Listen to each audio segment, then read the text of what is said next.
Hi guys, in this video I will explain the two main testing strategies. So in the testing strategies, the main thing is partition testing as well as the guidelines based testing. Partition testing, it will identify the groups of inputs that have the common characteristics, and that input it will be processed in the same way. Whereas guidelines based testing, here test cases will be chosen based on the guidelines. Okay, so this guidelines, it will be based on the previous experience of the errors. Okay, so we made some mistakes, right? We made some errors, right? Based on that experience we will get some guidelines. So by getting that guidelines we are going to generate the test cases. So first I will explain what is meant by this partition testing. Here you can observe.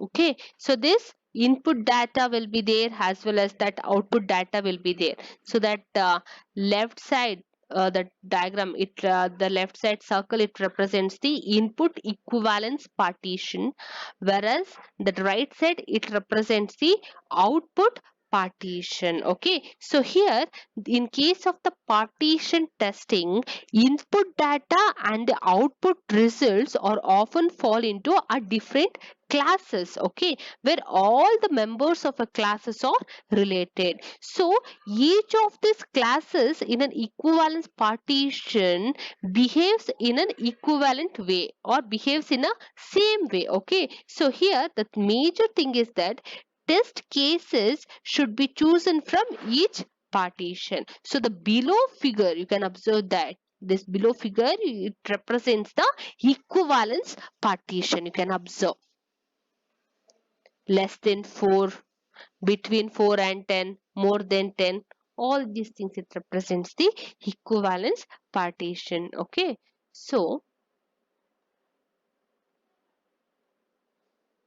the large shaded ellipse, okay, you can observe the large shaded ellipse on the left side represents the set of all possible inputs to the program that is being tested. Okay, here the small unshaded, you can observe the small unshaded ellipse in the left side represents the equivalence partition. So a program being tested should process all of the members of an input equivalence partition. So this output equivalence partition, uh, so you can observe this output equivalence, can observe here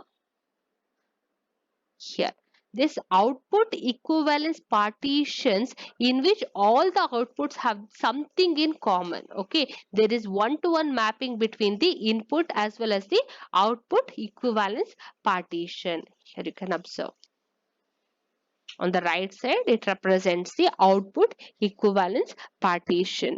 So here you can observe the shaded area in the left ellipse represents that inputs that are invalid. So all the invalid inputs are represented in the shaded area. You can clearly, you can observe that blue color is there, right? All these things, it will represents the invalid input, whereas shaded area in the right ellipse, okay, you can observe the shaded area in the right ellipse, it represents the exceptions. Okay, exceptions means what? For that invalid input, so that for that invalid input the output will be generated, right? So for that invalid input the output will be generated, and that particular output, it will be represented in the shaded area, and that particular output we can call it as a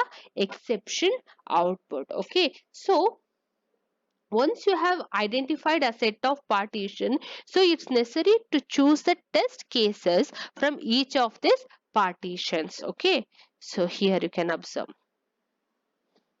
So in the left side shaded portion, it represents the invalid input, whereas in the right side, the shaded portion, it represents the exception. Exception means we can call it as a invalid output, whereas that unshaded portion, it represents the valid input. For that valid output, there will be a proper output will be generated, and that will be represented here. Okay, you can observe unshaded portion in the right ellipse. Okay, unshaded portion in the right ellipse, it represents the proper output. Okay, so this equivalence partition means what? So that all the input values, it will be represented in the similar way. For example, you can observe if the values is less than 4, it will be grouped in separate format. If the value is in between 4 and 10, it will be represented in a separate group,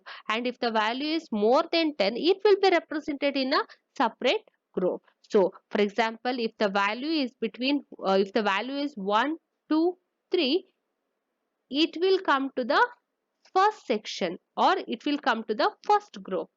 If the value is 5, 6, 7, it will come to the it will come to the second group, right?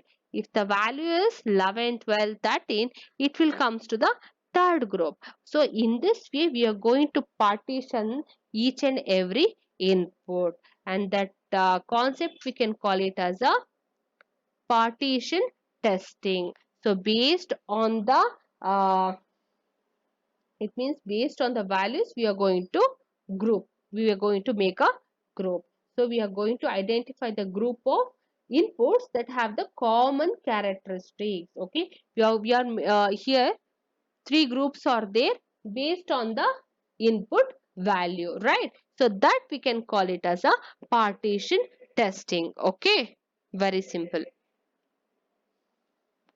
Next concept is uh, general testing guidelines. Okay, so uh, in case of the general testing guidelines, so that choose the inputs that for the system to generate all error messages. It means we need to choose the input in such a way that it should generate the error messages. Okay, so the next thing is that repeat the same input or the series of inputs in the numerous times. Okay, so in this way we are going to generate the output, and the third step is force invalid outputs to be generated. So we are it means it's necessary to give a input in such a way that it should give the wrong output also. Okay, in this way we are going to check the product. So give inputs in such a way that computation results it's to be too large or the